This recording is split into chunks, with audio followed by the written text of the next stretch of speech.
This is the second interview with David Cawston and his links to the Essex Boys and the people he met who are also linked to the murders.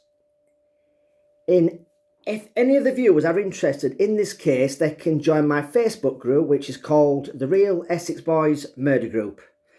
Hi David, in the first interview we covered the Group 4 security van robbery in 1989 and how the gang had got away with £495,000 in cash. Then 7 months later, 3 of you were arrested in dawn raids at your addresses. Anthony Tucker, who knew about the robbery and had put the gang together and was also a go-between, passing messages and money between the robbers, was interviewed at his shop in Ilford, which was about 3 or 4 hours after you and the other 2 were arrested. And this is why you all came to the conclusion that it was Tucker that had grasped on you and the others.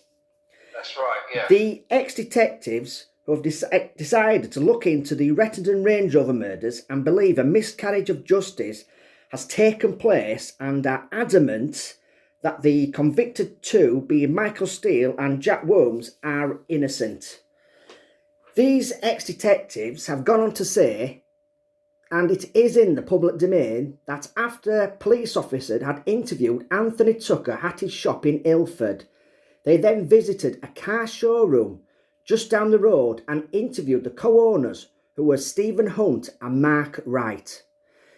David, you took part with the ex-detectives and the Sky documentary, which was broadcast in 2023, and you were the hooded figure that was interviewed near the end of part 3. Did Stephen Hunt or Mark Wright have anything to do with the planning of the Group 4 security robbery in 1989? And did the ex-detectives tell you why police officers interviewed Stephen Hunt and Mark Wright at their car showroom? Yeah, I mean, I've no idea if they did. I didn't know this till the ex-detectives put it out on their group that a car showroom was visited that day or that morning of our arrest. I don't know the people. What I will get into later on, when we come to that Sky documentary, the motives behind it all. At the minute we're going through stages bit by bit, so viewers will be able to easily follow it. Obviously, I've done that interview with Sean Atwood, but this one is solely focusing on Rettendon. You've been asking me to do this for a little while, so this is what it's about. And then people can see it's not so much whether you believe whether they're innocent or guilty, Worms and Steele. You know, it's the motives behind the ex-detectives and what they're about. And then you can make your own mind up, obviously. I'll give you my view, but obviously others might have a different view. Like, you've got a slightly different view about who you believe sort of pulled the trigger and lured them down the lane. But what it is, when I come to the Sky documentary, I'll give more information on what the ex-detectives said about Hunt. Yeah. If there's anyone involved in that, obviously it gives them a heads up on what they told me. Did they say anything to you off camera about the car showroom? The car showroom's never been mentioned. What it is, what I'll do next week or something, or when the time's right, during this set of videos, I'll put out some more emails between me and the ex-detectives. And you're aware because you've had them all. Obviously, we did ask that question.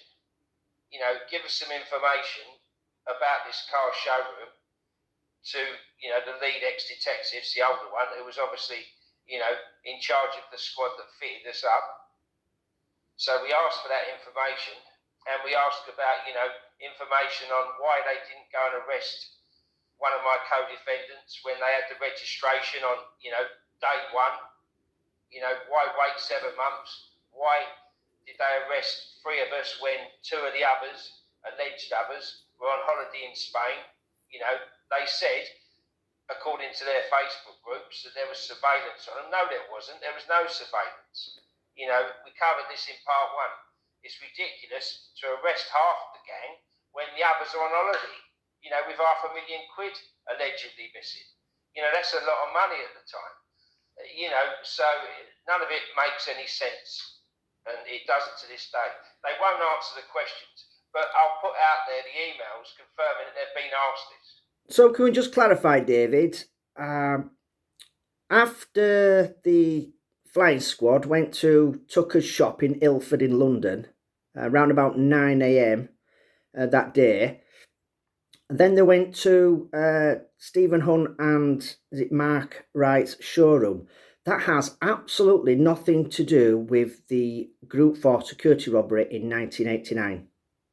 Yeah, you know more than me. I know the ex-detective said on their Facebook groups and with like screenshotted the page that they went to a car showroom. I don't know nothing about that. I don't know who it belongs to or anything about it. I mean, you've mentioned these names. Obviously, I've heard of these people, and that's it. So Yeah. there's no connection to me or anyone else as far as I'm aware. Right, so now we've cleared that up, David, I want to go back to the arrests. You and the inside man, John Aitken, were arrested in dawn raids along with the gunman. We won't mention his name, David, but he was interviewed by the flying squad and released without charge. Yep. The other two gang members were on their second holiday in Spain at the time of these arrests. Yep. The lead investigating officer in charge of this case, I mean, he should face disciplinary action, as it's common practice when the police make multiple arrests. When they do these raids on all the suspects, they do it at the same time. Now, not only did the lead investigating officer get this wrong, he and his team failed to make a link to the vehicle that was used for the robbery and owned by one of the gang members, as it was seen by a witness who wrote down the registration number and passed it on to the police. And we know that the owner of that vehicle was never arrested after the robbery had taken place. Now, these were top detectives and New Scotland Yard's flying squad. So what happened, David, when the two robbers returned from their well-earned holiday in Spain? Well, it was about a week that they'd been over there when we got arrested, so obviously they were informed because there's a link to one of them to the alleged gunman. As you say, we're not mentioning names, but people, you know, around the area, it's common knowledge. So they're still over there for weeks. They've got return tickets. There was no surveillance on them. You know, I don't know why they didn't wait until they just come home and wait a week later and nab us all. But what happened was, as I explained in part one, this squad use a technique called verbaling people up. And basically it's when they arrest you at the beginning and you basically admit to certain things linked to whatever crime it is that you've been arrested for. But obviously most people, when you get to the station, say no comment. Or when they're questioned, they deny it all.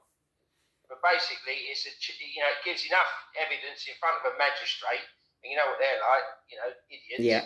Who can't really see through it, and like most people, believe everything that the police say. And of course, that's not true, especially with this mob. I mean, that flying squad, different divisions around London. The ones that nicked us was based in Rig Approach, like I explained. But, these are a serious outfit, and, they're above the law. It's well documented, and officers within the unit that nicked me, Rig Approach, I don't know whether it's specifically the ones linked to us, but a couple of years later up the road, some got arrested and charged and jailed for nicking robbery money. I mean, they were stealing drugs, setting people up with guns. And, at worst case scenario, they shoot people dead. They don't take prisoners, this mob, and they get away with it. Yeah, so what they did to the two when they come back from Spain, and it's in the write-up, it's all on the Facebook groups. We'll get to that later because it's my paperwork. So what they did, apparently they've admitted it in the moving car on the way from the airport to the police station. Like, who grasped us, we've spent all the money and all this sort of nonsense. But when they've got to the police station under interview, they've said no comment. So that's them. Obviously, I got fitted right. I actually, even signed my own statement. We've covered that in part one. Yeah. So people need to go and see part one before they watch this one. Obviously, you've got to follow the series if you like. And what they've done with Aitken was they verbaled him up. But when I come to covering a Crown Court case up the road, I'll explain how they threw his verbal out and kept ours in. But we'll get to that as we come. So that's what they did to them two. They basically verbaled them up in the moving police car on the way from the airport to the police station. So you were all in the courts, and as you've explained to me before, David, you was sent on remand until Yeah, the well, trial. obviously, it was me and Aiken. The gunman didn't get charged, so he got out of it, luckily. And me and Aiken got remanded in Chelmsford jail. As I say, I went to Epping Police Station. From there, I attended Epping Magistrates Court. That's where they brought Aiken. I can't remember what police station he was at, but he wasn't at my one. They separate you all, different squad, different stations like that. And then, obviously, from Magistrates Court, it was my first experience, second experience in a magistrate's court, because my only conviction up till that point was an ABH, a minor violence conviction when I was 17. I just had an argument over a bird, chinned the geezer once, he fell over his motorbike, and that was it. I got arrested that night, and I went to magistrate's court and got £100 fine, and I had to pay £20 compensation. So that was it. So up until that point, my only experience in magistrates' court was when I was 17 for that minor ABH. So, David, I've never done like a lot of criminals, the youth system, Borstal prison, YP jails, that sort of scenario. I've never done that. So this was my first experience of being charged with something very serious, obviously. Yeah, and from then we got on the bus, the sweat box they call it, what I'd never been on before. It's like the vans you see that are all segregated inside, and then we get taken to Chelmsford jail. Right, so who did you meet in there, David? Well, as I come through reception, you got to remember at the time I'm 18 stone, big lump. I'm not that tall, 5'10" and a half, but I've got quite stocky and stuff, big arms, shoulders, and that sort of business. Obviously, I was well into my gym and fitness and all the rest of it. So we come through reception, and funny enough, I see someone from Ipswich who I know who was working on reception. So it was a friendly face at the beginning. And so we come through reception. Then we went on to a wing, the remand wing in Chelmsford Jail, which was C wing, very famous wing. I don't know whether it still is. I think it might be. And literally, as soon as we walked on that wing, there's a group of prisoners who get privileges, and they're on like jobs called the cleaners, the servery. And within this group of prisoners was Pat Tate and Nipper Ellis. So as soon as I walked on the wing, Aiken followed, then straight away, through my presence and size and that sort of thing, Pat come straight up to me, introduced himself, shook me hand. And what kind of person was Pat when he was in the next cell to him? He had his own cell, do I believe? Well, yeah, that didn't happen at the beginning. When we first went on the wing, me and John, there was only one single cell on that whole wing, in that whole jail, believe it or not, and that was Pat's cell on C wing, right next to the screws office on the ones, which is the ground floor. When I first went in, for the first week, I was up on the freeze. There's 3 landings on C wing, and I was up, 2'd up, so that means I had a cellmate. I can't remember the geezer's name. And for a week, I ended up with him. Aiken went in with someone else. As I say, there was only one single cell in that whole jail, and Pat had it. What it was, after a week, obviously straight away I got to know Pat, got very friendly straight away. And within a week, he got me moved down from the freeze onto the ones, into the cell next to him. And then I moved in with Steve Nipper Ellis. So, that's what he was like. Obviously, exactly the opposite of what the myth is and what he's portrayed to be. At that point in time, remember, it's a long while before he got, murdered. Yeah, we're just going to ask you, did you ever talk to him about your case? And did you ever mention Anthony Tucker? Because back then, Pat Tate didn't know Tony. No. Tucker wouldn't have been mentioned whatsoever. What it is, obviously, like I say, there's a big myth surrounding Pat. He was a lovely bloke. He's a big man, obviously, about 18 stone himself, quite tall, 6'2", I believe.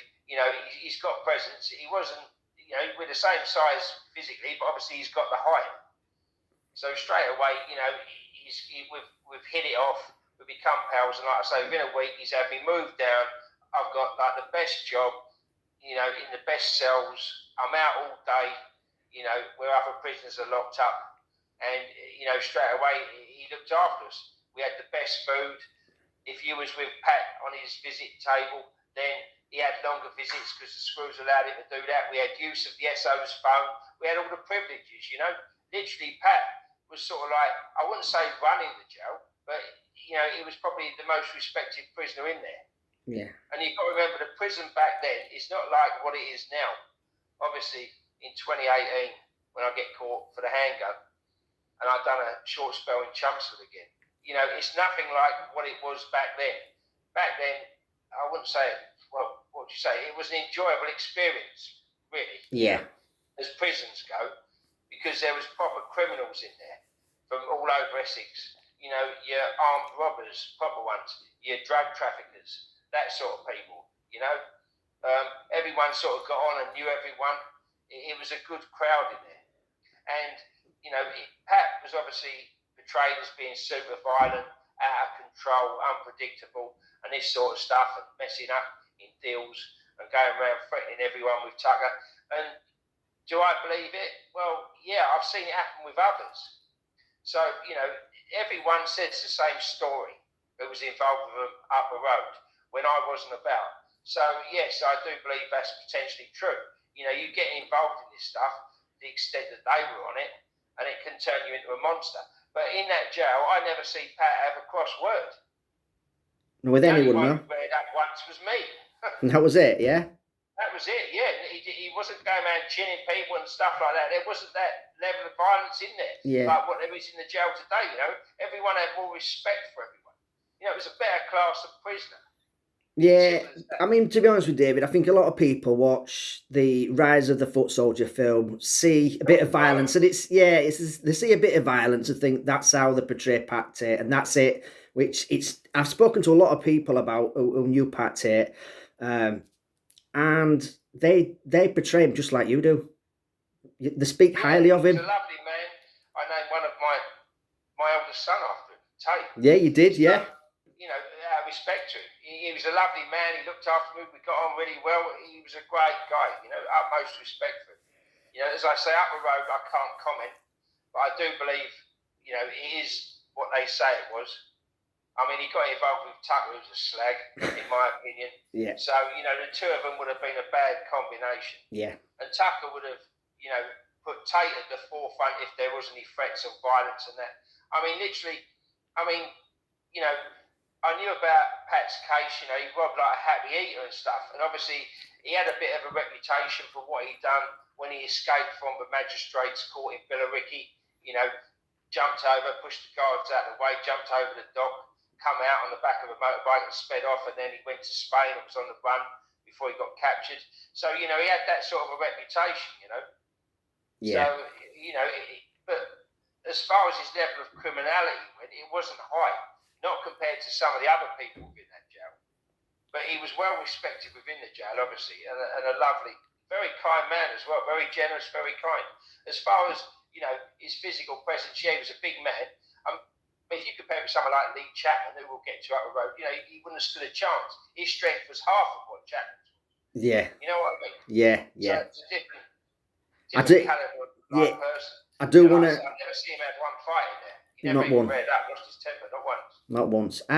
So just move on to Steve Nipper Ellis, because you actually shared a prison cell with him, and that was next to Pat Tate's, is that right? Yeah, I'd done about 6 months with Steve. What was he like? We was in the cell right next to Pat.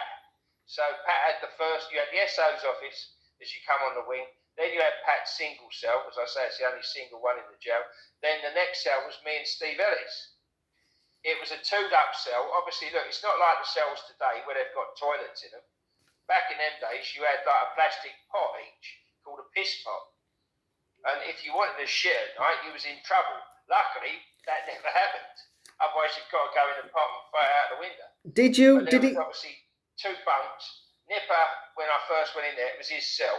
So I moved in. He said, I like being up the top. I like being near the fresh air. I said, great, that suits me down to the ground because I like being on the ground floor because I get up plenty of times in the night to have a piss. So straight away, I obviously got in with Steve. We didn't talk much about our cases, and he never. I don't know. We got on well, but literally we were out all day with others, and we were training together every day. Me, him, and Pat. He worshipped Pat, and he was sort of following him around like a little lapdog. You know, it hung on his every word. He didn't get on really or associate like myself with other sort of hard-men criminals, if you like. Steve had his own thing with Pat and a couple of others, and he sort of kept it in that small group. He didn't associate and get to know other people within the jail, people who eventually, you know, I'm still friendly with years later, many years, 30 years later, longer than that. You know, I was like a sponge in Chelmsford. I wanted to hear about, especially the drug business, that side of it, and obviously, you know, that helped me in my future adventures. But at the time, you know, it was like that. Steve was a small guy, not very big at all. He got into weight training through Pat in there, and Pat sort of took him under his wing, you know. Pat really liked him. Yeah, I think Steve, he'd been done for, I think he was like a robber, wasn't he? Yeah, some robbery and stuff that he was thinking. He's done a few. You know, knew a few people in his area, which was Southend Way. He had no money, bless him. I don't even think, I mean, we didn't even chat about things like what you'd expect. Like, normally, if I'm banged up with someone, we're talking about girls and shit. You know, Yeah. stuff like that. Now, what it was, it's a funny story, and obviously I mentioned this in the Sean Atwood interview. The first time I've ever taken any form of drug in my life was on my 25th birthday in that cell with Steve. And they spiked me up, him and Pat, with an ecstasy tablet. It's the first time I took one, and it was on my 25th birthday. And I remember reading the book, because I'm on the lower bunk, and Ellis is obviously up the top. We're banged up now for the night, so we're not getting opened up till the morning. I remember reading the book, and I sort of put it down thinking, I said to Nip, I said, this is a good book like that. And he started laughing. And then obviously, you know, the effects of pill come on. And it was, yeah, quite an enjoyable experience. So, you know, if I hadn't have gone to jail and been fitted up, I wouldn't have taken the path that I took because of obviously my connections of what I learned about the drug business while in jail. And obviously, I certainly wouldn't have touched drugs had I not been fitted up and gone to jail. So, you know, whose fault's that? Would you say Steve Nipper Ellis, he knew faces in the criminal fraternity? Would you say he knew people? Or yeah, I think he knew people when he come out and that sort of thing, because obviously, you know, he did what he did, didn't he? Yeah. He did shoot Pat a couple of times because they threatened his family. Again, look, we'll get to this up the road, what I believe. I mean, look, on the spot, I suppose, in a fueled up, steroided up, drugged up rage, yeah, Pat, like others, is capable of doing something as drastic as that. You know, maybe killing someone. But, you know, if he was planning it out, then that ain't going to happen, or he thought about it, because I know he'd be shit scared of doing a life sentence, trust me. You know, I know the man, others don't. So, but yeah, on the spot, you know, he might make the mistake of, you know, doing something fatal, like thousands of others have done, and get locked up for life, you know. And just like to say, if Steve Ellis, if you are watching this interview, I'm sure Dave would like you to contact him about the old days. He was in the cells. Get in touch if he wants it. Contact me through your group, you know, get hold of me. You got me details. And now, David, we're going to move on to another person who is linked to the Essex Boys, which is John McCarthy. But before you talk about John McCarthy, David, I just want to explain to the viewers how he is linked to the Essex Boys case. Now, according to Donna Jaggers, the common-law wife of Craig Rolfe, she stated that after the supposed cocaine drop where Pat, Tony and Craig would rub Michael Steele and the Canning Town member of their shipment in a light aircraft when it lands. Now, she was told that they would share the coke between them and Michael Steele, as it was Michael's plan to rob the Canning Town firm. And now it was also agreed that Michael Bowman would take a share of the coke, mix it with naff stuff, and give Michael Steele that, and he would keep the pure stuff. Now it was Craig's job to take the cocaine to a traveller called John McCarthy, and he would buy it for just under £1 million. Now, I would just like to clear up some rubbish that has been put on social media over the years and still gets put up to this day. In 2005, a couple called John McCarthy and his wife Kathleen were killed at the Dale Farm Traveller site in Basildon. Now, their caravan was burned down when they slept inside. Now, this is not the same John McCarthy who was supposedly going to buy the cocaine off the Essex Boys. Now, Pat knew people at the Dale Farm Traveller site and he did visit there, but this was a different John McCarthy. David, would you like to talk about your connection to John McCarthy and explain a bit about him? Yeah, sure. Well, John McCarthy was in Chelmsford jail on remand. Like myself, Pat was close to him and he had a job on the cleaners with us, so he was open all day. I got to know John, nice fella. He was a lot older than I was, I suppose. I can't remember now, probably around 40 years of age. And he certainly didn't live in a caravan. He was a trafficker and he was in there for murder. Someone had come to his home to do the business on him, and basically he got to them before they managed to get to him. And he lived in a big house in Kent, and it was a family connection that he was involved in the business, trafficking. His father was into it, and obviously that's how he got into it. But he was at quite a decent level. He had a massive house in Kent at the time, and it's the first set of crime scene photos I'd ever seen. I remember clearly Pat one day saying to me, "Dave, come here, look, John's got something to show you." And John had his statements and stuff with crime scene photos.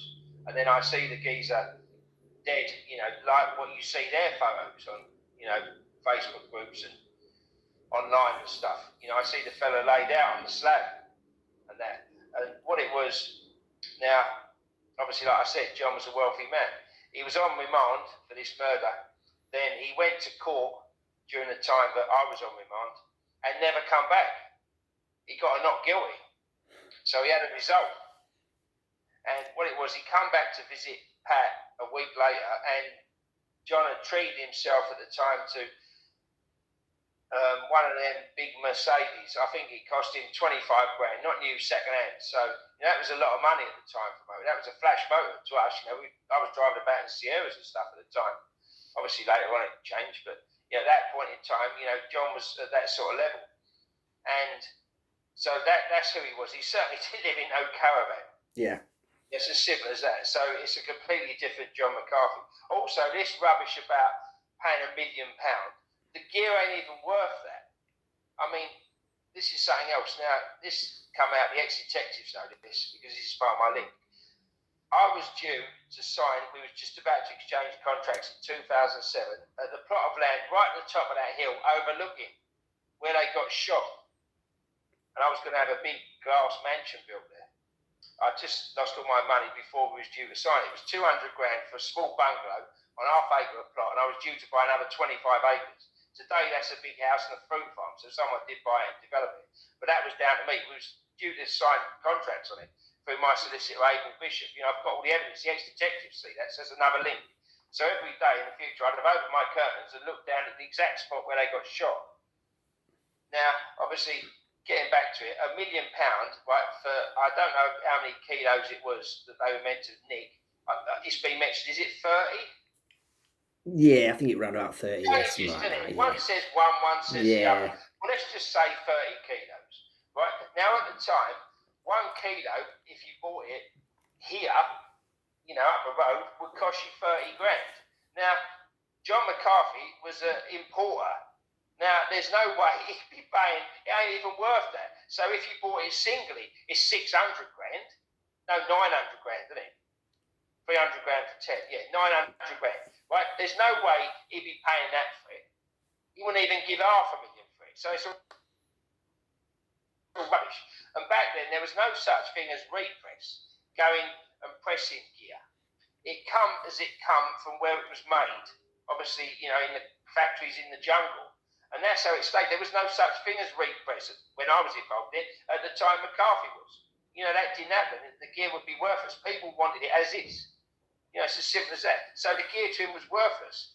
No way was it worth £1 million. And later on, when I got transferred to Wayland Jail, there was a fellow in there called Dutchy, who was a Dutchman, and he was linked to John. And he had got caught with 70 kilos of cannabis, and it was sealed up in a gas bottle. And that was linked to John McCarthy. So, and that was years later. So, you know, he was bringing in gear. So why the hell would he want their stuff? Yeah, you know? I mean... Yeah, and he certainly won't be giving no £1 million for it. Ain't worth it. So, I mean, just to clarify, David, Pat Tate and John McCarthy knew each other. They knew each other. And you believe that John McCarthy won't get mixed up with a bit of coke. He was a trafficker. No. I do believe that maybe he was lined up for buying some of it. Yeah. But he wouldn't have been giving what they say. He'd have been giving what he wanted to pay. And it's nowhere near the valuation they stick on it. Yeah. You know, I've just explained that. No way. You know, he brings in his own stuff. So why would he want theirs and pay more for it when he gets it cheaper himself? It don't work like that. Yeah. He don't even want to be giving what it's worth to him. And it ain't worth like what they think it's worth. I'm with you. If they'd have gone and stuck something with it, like you say Bowman was going to do, there's no way they could have palmed him off with that. Yeah. You say that lump was to go back to steel. Well, you know, he'd have had trouble selling that, especially the people I knew. They wouldn't touch it. You know, and steel didn't have a market for shit, did it? That's right. Yeah. You know, their biggest deal was 80 kilos went at the end, and that was all chipping in and borrowed money and stuff. You know, they got penniless. And this illusion as well about the wealth they had is a myth. You know, this is fueled by the media, drug barons, this and that. I mean, I put out a couple of months ago some of my financials, you've seen it all anyway, on the group. I know it got shared on the other Facebook group that the ex-detectives run. And there was a bit of a hoo-ha about it, where I put out my car receipt 20 years ago, which was well over 100 grand, and my house, which was over $1 million, the other one that I built, which is 1.2 and stuff like that. You know, and I showed evidence of my wealth. Well, where's evidence of their wealth? The ex-detectives in the Billy Jasper Statements Part 2 on YouTube, I think about 28 minutes in, says that they paid cash for his house, Tucker did. £250,000. That's a lie. Yeah, it doesn't work like that. It was 165 grand mortgage. And the rest he'd had from obviously buying the flat in Shearer's Way Boughton that he had when I knew him. And then he moved to Chafford 100. So, you know, property was on the increase. So he'd have had the deposit money, the other 90-odd grand that he'd have stuck down, and the rest was mortgage. You know, he didn't pay cash for nothing. His Porsche was crap. You know, ain't a top model, is it? A brand new one, like I used to drive that. It's rubbish. So this myth about having money was the illusion. And this is all fueled up to present their narrative. Yeah. You know, and the media run with all this as well. Otherwise there'd be no story, would there? It's just a triple murder, yeah, you know, of low-level criminals. Yeah. It's as simple as that. So this is all an illusion. And believe it or not, the dearest thing Tucker would have owned today is the number plate, which was TT9. Today, TT3 is for sale, and they're asking 135 grand for it.